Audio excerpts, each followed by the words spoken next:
क्या आपने कभी ऐसे फ़ील किया है कि ये मेरे साथ क्यों हो रहा है? मैंने तो किसका बुरा नहीं किया, पर मेरे साथ ही क्यों ऐसे हो रहा है? मैं तो हमेशा पैसे सेव करने की कोशिश करता हूँ, पर मेरे ही पैसे क्यों चले जाते हैं? मैं तो हमेशा अच्छा डाइट रखने की कोशिश करता हूँ या करती हूँ, और मेरे साथ ही ऐसे क्यों होता है? मेरी हेल्थ क्यों खराब होती है? बहुत बार हमने ये फ़ील किया है कि मैं कुछ भी करने जाता हूँ, ऐसे करता हूँ, वैसे करता हूँ, मेरे साथ है क्यों बुरा हो रहा है या मेरे साथ ही क्यों उल्टा हो रहा है? बहुतों के साथ तो गलत भी होता है। क्या आपने भी ऐसे फ़ील किया है? और मैंने ऐसे बहुत लोगों को देखा है, जो ऐसे फ़ील करते हैं। बहुत सारे लोग ये मानते हैं कि ये सब हमारे पिछले जन्म से कनेक्टेड है। ये सारे कुछ तो हमारे पिछले जन्म में हमने कॉन्ट्रैक्ट साइन किया था या कुछ रह गया था या कुछ पेंडिंग था, जो ये जन्म में हम भुगत रहे हैं। क्या आपको ये टॉपिक इंटरेस्टिंग लग रहा है? क्योंकि हम बात करने वाले हैं PLR की, that is past life regression therapy. आपने बहुत बार सुना होगा, आपने बहुत बार यूट्यूब, फेसबुक, इंस्टाग्राम, कहीं पेपर, पैम्पलेट या न्यूज़ चैनल्स, कहीं पे भी देखा होगा आपने, लोग पास्ट लाइफ के बारे में बात करते हैं। लोग एक थेरेपी है, एक टेक्निक है जिससे लोग पास्ट लाइफ की मेमोरीज को, एक किस्म का थेरेपी है, एक किस्म का टेक्निक है जिससे आपको आपकी पास्ट लाइफ की मेमोरीज को रिकलेक्ट करवाते हैं। उससे आप ये देखते हो कि पास्ट लाइफ में क्या रह गया था, क्या पेंडिंग था या क्या रीज़न है जिसकी वज़ह से ये लाइफ में आपको प्रॉब्लम्स हो रहा है। अगर ये आपको इंटरेस्टिंग लग रहा है तो कंटिन्यू। मीनवाइल आप please like, share and subscribe कीजिए। ये न्यू चैनल है, तो मैं ऐसी इंटरेस्टिंग टॉपिक्स लाता हूँ साइकोलॉजी एंड पैरासाइकोलॉजी के, एंड हेल्थ टिप्स भी। So please like, follow and subscribe. तो आइए बात करते हैं PLR है क्या, जिसे कहते हैं पास्ट लाइफ रिग्रेशन, और उसे थेरेपी में ऐड किया जाता है। इसमें होता क्या है? Past life regression therapy is, आपको एक ऐसे हिप्नोटिक स्टेट में डाला जाता है, आपको रिलैक्स स्टेट में डाला जाता है, जिसमें आप करंट सिचुएशन, करंट चीजें सब भूल के आप पास्ट की डीप मेमोरीज को आप रिकॉल करते हैं। डीप हिडन मेमोरीज आप निकाल रहे हो, देख रहे हो एज अ ड्रीम और एज अ पिक्चर। आप उसको देख रहे हो कि क्या हो रहा है मेरे साथ।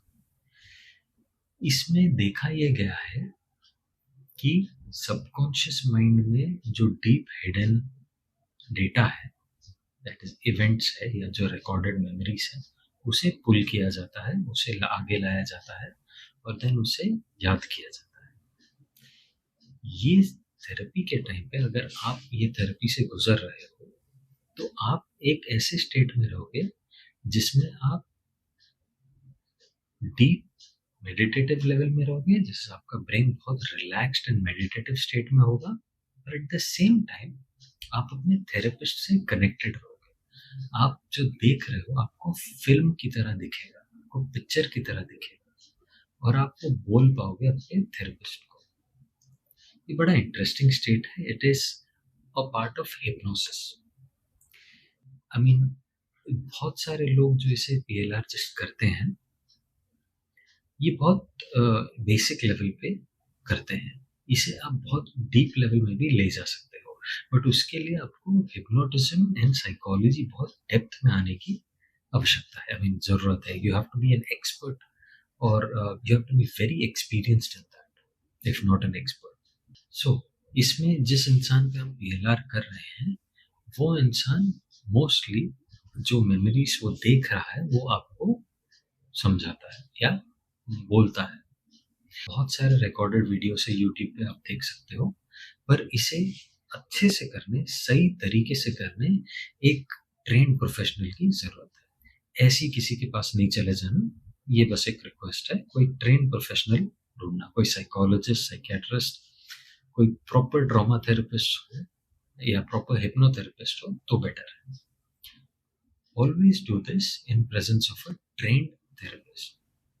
ओके, एनीवे हम इसे आगे डिस्कस करते हैं। ये प्रोसेस होता ऐसा है कि आप एक रिलैक्स्ड पोजीशन पे लेटते हो, एक सोफा, काउच या एक रिक्लाइनर होता है जिसपे आप पेशेंट को या क्लाइंट को आप सुलाते हो, एंड देन उसे एक डीप मेडिटेटिव स्टेट पे ले जाते हो जिसमें सबकॉन्शियस माइंड एक्टिव होता है, कॉन्शियस माइंड सेटल डाउन होता है, 100% डीएक्टिव नहीं होता है, सेटल डाउन होता है, काम स्टेट पे रहता है।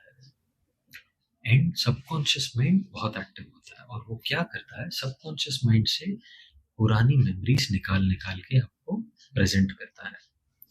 अब जो जिस पे आप पीएलआर कर रहे हो वो इंसान क्या फील करेगा? वो इंसान पहले तो एकदम काम और शांत फील करेगा। जो नॉर्मल हमारे डेली स्टेट है जिसमें हम बहुत कुछ चीजें सोचते रहते हैं, हम इधर उधर देखते रहते हैं, ये याद आ रहा है, वो याद आ रहा है, ये सब नहीं होगा। बहुत शांत सा फीलिंग होगा, बहुत डार्क होगा, आंख बंद होगा, पूरा ब्लैकआउट होगा, कोई मेमोरी नहीं होगा, और फिर धीरे धीरे सबकॉन्शियस माइंड आपको पिक्चर्स एंड वीडियोस की तरह मेमोरीज आगे प्रेजेंट करने लगेगा। बहुत बार ये होता है, आप जब किसी को पीएलआर स्टेट पे ले जाते हो जिसपे पास्ट लाइफ रिग्रेशन थेरेपी करते हो, बहुत सारी ऐसी ऐसी चीजें निकल आती हैं जो ये लाइफ में उसने एक्सपीरियंस किया ही ना। बहुत सारे ऐसे स्टोरीज, बहुत सारे ऐसे मेमोरीज वो बोलता है या बोलेगी जो बहुत वियर्ड भी हो सकते हैं, या बहुत बार ऐसे होते हैं पुराने जमाने के कुछ किस्से वो सुनाए जो 100 साल 200 साल पुराने स्टोरीज ऐसे भी देखा गया है। नाउ ये सारा एज पर थियोरी ये पास्ट लाइफ मेमोरीज है जो आपके मेमोरीज सबकॉन्शियस में स्टोर्ड है।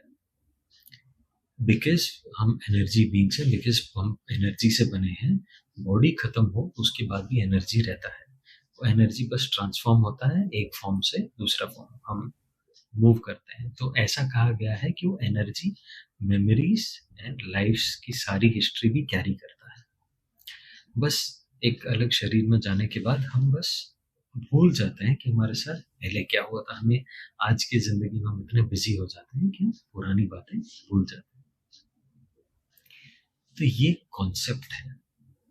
अब आगे बात करते हैं इसके साइंटिफिक बैकिंग क्या है या साइंटिफिक एक्सप्लेनेशन क्या है। साइकोलॉजी में, थेरेपी में, हिप्नोथेरेपी में, साइकोथेरेपी में, ये सारे साइंटिफिक प्रोसीजर्स में हम इसे इंक्लूड करते हैं बहुत बार। इट इज नॉट दैट हम नहीं करते, करते हैं, बट इसका एक्सप्लेनेशन इस तरीके से दिया गया है कि आपका जो सबकॉन्शियस है, आपका जो ब्रेन है, आपके इमोशनल प्रॉब्लम्स, आपके ट्रॉमा, ये सबको एक मेमोरी, एक पिक्चर के तरीके से आपको दिखाया जा रहा है। यूजली हमारा ब्रेन क्या करता है, कोई भी इमोशन हो उसे एक एज अ फॉर्म आपको दिखाता है, उसे एज अ इमेज या वीडियो आपको प्रेजेंट करता है ब्रेन। तभी आपको मेमोरीज आती है, तभी आपको ड्रीम्स भी आते हैं। बहुत सिंपल एक्सप्लेनेशन दे रहा हूँ, ये बहुत कॉम्प्लिकेटेड हो जाएगा, बट ये सिंपल से एक्सप्लेनेशन कि ऐसे प्रेजेंट किया जाता है। तो साइंटिफिकली स्पीकिंग ये आपके ही मेमोरीज, पेन, ब्लॉकेजेस, रिग्रेट्स और ये सारी चीजें जो बचपन से आपने देखी है, यही एक पिक्चर के फॉर्म में, यही एक इमेजिनेशन के फॉर्म में आपको दिखाया जा रहा है। आपका ब्रेन आपको खुद प्रेजेंट कर रहा है। तो ये साइंटिफिक एक्सप्लेनेशन है। स्पिरिचुअल एक्सप्लेनेशन ये कहता है कि हम हमेशा जन्म लेते रहते हैं, तो वो मेमोरी हम कैरी कर रहे हैं। क्या सही है क्या गलत है ये डिसाइड करना मेरा काम नहीं है, जो काम करता है उसे यूज करना हमारा काम है। साइंस सब चीज नहीं जानता है, स्पिरिचुअलिटी सब चीज क्लियरली एक्सप्लेन नहीं कर सकता। तो हम दोनों को यूज करेंगे और हमारे बेनिफिट के लिए हम वो यूज करेंगे। तो पास्ट लाइफ और नॉट, ये थेरेपी काफी हद तक काम करता है। सो बिफोर हम और डिस्कस करें, मैं एक रियल लाइफ एग्जांपल बताना चाहता हूँ। ये बहुत काफी टाइम पहले की बात है, मैं जब ह्यूस्टन में रहा करता था, तो मेरे एक क्लाइंट थे, वो मेरे पास आए थे। हालांकि उन्हें कोई प्रॉब्लम नहीं था, he was all fit fine and everything was good, कोई प्रॉब्लम नहीं था। वो मेरे पास आए थे क्योंकि उनको फोबिया था। फोबिया एज इन डर था एक चीज का। किस चीज का? पानी का। उन्हें पानी का बहुत डर था। उन्हें ना स्विमिंग पसंद था, ना तालाब, ना रिवर, ना लेक, वाटरफॉल, कहीं नहीं जाते थे, अच्छा नहीं लगता, दूर रहते थे। उनको उनकी फैमिली ने बहुत ट्राई किया कि ट्राई करो सीखना स्विमिंग एंड ये करना होगा। वो बिल्कुल तैयार नहीं थे। जब भी ट्राई करते थे पैनिक में आ जाते थे। किसी ने सजेस्ट किया, वो मेरे पास आए, हमने डिस्कस किया, मैंने उनका क्लिनिकल एनालिसिस किया, क्लिनिकल इंटरव्यू लिया। तो मुझे ये लगा कि ये मोर और लेस ये नॉर्मल है, ऐसे कोई प्रॉब्लम नहीं है इनमें कि इसे पानी से डर लगना चाहिए। अब फोबिया इज ऑलवेज इरेशनल, इसे कहते ही इरेशनल है क्योंकि उस चीज से हम ऐसे ही डरते हैं। पैनिक ब्रेन ऐसे क्रिएट करता है, पैनिक एंड डर का स्टेट इतना टेंशन, इतना स्ट्रेस बढ़ा देता है, बट वो सेंस नहीं बनता उसका अनलेस आपके साथ सच में हो रहा हो। आप तभी ही पैनिक करोगे, आप सच में डूब रहे हो तो। लेकिन हमारा ब्रेन पानी में डूबने से पहले ही जैसे आप पानी के पास जाओ, वो फियर क्रिएट कर देता है और उसे कहते हैं फोबिया। आपने, आप किसी को जानते हो, आपने किसी को देखा है ऐसे, तो आपको पता होगा कि वो कैसे क्या स्टेट है उसमें। Anyway, coming back to the story, तो इनको पानी का बड़ा फोबिया था। हम तो मैंने सोचा ठीक है, थेरेपी ट्राई करते हैं। बट ये वो ऐसे बंदे थे, ये भी पढ़े लिखे, बहुत इंटेलिजेंट, ये थे कि इनको स्टैंडर्ड थेरेपी नहीं चाहिए था इनको। तो इन्होंने मुझे कहा कि मुझे एक स्टैंडर्ड थेरेपी पे ज़्यादा भरोसा नहीं है। तो वैसे ठीक है, तो मैंने कहा कि चलो इफ़ यू वांट। और ये बड़े रिलीजियस टाइप के आदमी थे। तो अब जो रिलीजियस होते हैं उनका रिलीजियस अप्रोच होता है, वो साइंटिफिक अप्रोच से नहीं जाएंगे। तो मैंने इन्हें कहा कि ठीक है, क्या आप पीएलआर में मानते हो? क्या आपने सुना है इसके बारे में? तो उन्होंने कहा नहीं। तो मैंने उन्हें बताया कि पास्ट लाइफ रिग्रेशन थेरेपी ऐसे होता है, तो इफ़ यू वांट हम ये कर सकते हैं। आप चाहे तो आप एक बार चेक करके फिर आइए मेरे पास, अभी करने की ज़रूरत नहीं है। तो 2-3 दिन बाद मुझे फ़ोन आता है कि सर मुझे अपॉइंटमेंट चाहिए, मुझे आना है। काफ़ी एक्साइटेड, काफ़ी इंटरेस्टेड थे। आए मेरे पास, मेरे क्लिनिक में आए, हमारे केबिन में हम लोग बैठे थे। एंड ही इज़ लाइक मैंने सब पढ़ा है, उसमें ऐसे होता है, ये होता है और मैं जानना चाहूँगा मेरे साथ क्या हुआ। जैसे ही उन्होंने वो कहा, मुझे समझ में आ गया कि ये उस तरफ से इनका ट्रीटमेंट हो सकता है, उस टेक्निक से हो सकता है, क्योंकि ये उसमें ज़्यादा दिलचस्पी या इंटरेस्ट दिखा रहे थे। तो we started with the therapy. अब पास्ट लाइफ रिग्रेशन जब हमने स्टार्ट किया है इनका, तो इनके पहले तो नॉर्मल ये लाइफ के मेमोरीज आने लगे थे, कुछ ट्रॉमा, कुछ ना बैकहेल्ड जो होल्ड करके रखा है, जो गुस्सा निकाला नहीं, वो सब आए थे। और धीरे धीरे जब वो क्लियर हुआ, तब उनको एक मेमोरी आया। तब वो क्लियरली मुझे बता रहे थे कि आई थिंक 1860s या 1760s था, 1760s का टाइम था। बहुत बड़ा सा लकड़ी का शिप था, ये शिप पे थे, आई थिंक ये कैप्टन थे या क्या, या कौन थे मुझे ठीक से याद नहीं है, बट ये कोई सीनियर पोजीशन पे थे। एंड बहुत सारे क्रू मेंबर्स थे और इन्होंने ये बताया कि इन्होंने काफ़ी अच्छा स्टोरी बताया, काफ़ी इंटरेस्टिंग, मुझे बड़ा मज़ा आया सुन के। बट ये था in the crux, in short में आपको समझाऊं तो, वो ट्रैवल कर रहे थे, तूफान था, अंधेरा था, आई थिंक लाइट हाउस ढूंढ रहे थे, कुछ तो ऐसे था। एंड देन ये शिप क्रैश होता है एंड ये लोगों को बचाने की कोशिश कर रहे हैं, करते करते करते एंड ये शिप के साथ ये डूब के मर जाते हैं। दैट्स व्हेन आई रियलाइज ये एक काइंड ऑफ फियर उनके मेमोरी में बैठा है। अभी अगर पास्ट लाइफ के फेवर से बात किया जाए कि तो इनके पास्ट में इनके साथ ऐसा हुआ था, उसका डर आज तक इन्होंने कैरी किया है। उसके बाद जब उन्होंने ये जन्म लिया है, ये प्रेजेंट लाइफ लिया है, तो ये उन्होंने कैरी किया है।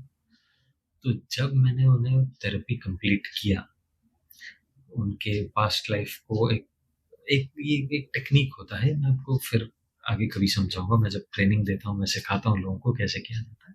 बट मैंने जब ये टेक्निक उनके साथ सेशन लिया, ये खत्म किया है, उनको आई थिंक 2 ही सेशन लगा था, उससे ज़्यादा नहीं। काफ़ी स्ट्रॉन्ग इंसान थे मेंटली। फाइनली उनका पानी का फ़ियर चला गया एंड वो फिर बाद में मुझे 1 आध महीने बाद उन्होंने कुछ फ़ोन किया कि सर मैं स्विमिंग सीख रहा हूँ और I have no fear of water. But this is a very interesting story and ऐसे लोगों के साथ बहुत सारी चीज़ें होती हैं, बहुत सारी स्टोरीज़ आती हैं। अब ये सच में पास्ट लाइफ है या ये सबकॉन्शियसली क्रिएटेड एक इमेजिनेशन है, ये बोलने वाला मैं कोई नहीं होता हूँ। I have no idea because मैं स्पिरिचुअलिटी में भी बिलीव करता हूँ और मैं साइंस में भी करता हूँ। तो आप बताइए आपको क्या लगता है and then just comment down below, let me know कि कैसे लगा, क्या है। एंड अगर आपके साथ भी ऐसे कुछ हुआ है, आपको भी ऐसी पुरानी ड्रीम्स आती हैं या सेम ड्रीम रिपीटेटिव चल रहा है, तो ये हो सकता है पास्ट लाइफ मेमोरी। आइए बात करते हैं कि ये आपके लिए काम करेगा या नहीं करेगा। मुझे तो लगता है कि अगर आपको अनसॉल्व्ड क्वेश्चंस है, जैसे मेरे साथ ही क्यों हो रहा है, ये मेरे साथ ही क्यों होता है, मुझे ही पैसे की प्रॉब्लम क्यों, मुझे ही ये प्रॉब्लम क्यों, मुझे ही ये अननेसेसरी का डर क्यों, मैंने कभी पानी में गया नहीं हूँ फिर भी पानी का डर क्यों, मैं कभी ये नहीं करता इसका डर क्यों। अगर ऐसे सारे अनसॉल्व्ड क्वेश्चंस है, आपको कभी लगता है ये क्यों है वो क्यों है, तो मुझे लगता है आपको एक बार ट्राई करना चाहिए। If nothing it is very interesting experience, बड़ा इंटरेस्टिंग एक्सपीरियंस है, बहुत अच्छा लगता है, बहुत हल्का भी लगता है ये प्रोसेस के बाद। तो एक सर्टिफाइड एंड क्वालिफाइड प्रोफेशनल के साथ ही करिए, ऐसे ही किसी के पास मत चले जाइए। But if sometimes you feel ऐसे तो ट्राई कर सकते हैं। मुझे तो लगता है ट्राई करना चाहिए अगर आपके साथ ये सारे क्वेश्चंस हो तो। बहुतों के क्वेश्चन सॉल्व हुए हैं, बहुतों के प्रॉब्लम सॉल्व हुए हैं, बहुतों को ऐसे-ऐसे आइडियाज़ और ऐसे-ऐसे चीज़ें क्लिक हुई है, जिनसे उसका उनके लाइफ में एक अलग ही डायरेक्शन ले ली, बहुत सक्सेसफुल डायरेक्शन ले ली। आप ये सब चीज़ के बारे में गूगल भी कर सकते हैं और आपको और पता चलेगा कि मैं क्या बोल रहा हूँ, मैं सही बोल रहा हूँ कि नहीं। But if you interested late me no. और अगर आपको लगता है मुझे और वीडियोज़ ऐसे बनाने चाहिए और ऐसे केस स्टडीज़ और स्टोरीज़ आपको बताने चाहिए, तो प्लीज़ लेट मी नो। ऐसे काफ़ी सारे हमने केसेस पे काम किए हैं, ऐसे काफ़ी सारे क्लाइंट्स मैंने देखे हैं। But again I will say कि अगर आप किसी के पास जाओ तो एक क्वालिफाइड एंड सर्टिफाइड प्रोफेशनल के पास ही जाओ। ऐसे ही करने वाले भी बहुत हैं, विच मुझे लगता है वो सही नहीं है। बट अगर आपको ट्राई करना है तो try it with a qualified professional. मुझे बताइए कैसे लगा। अगर आपको मुझे कॉन्टैक्ट करना है, आप मुझे भी कॉन्टैक्ट कर सकते हो। अगर आपको स्टोरीज और ऐसे सुनना है और ऐसे एक्सपीरियंसेस सुनना है, ऐसे वियर्ड केसेस भी सुनना है, साइकोलॉजी के, साइकियाट्री के, पैरासाइकोलॉजी के या स्पिरिचुअलिटी के, तो बताइए मुझे। मेरे एक्सपीरियंस में काफ़ी कुछ हुआ है and I can tell you a lot of cases. आपको अच्छा लगा तो please like and subscribe. Thank you so much.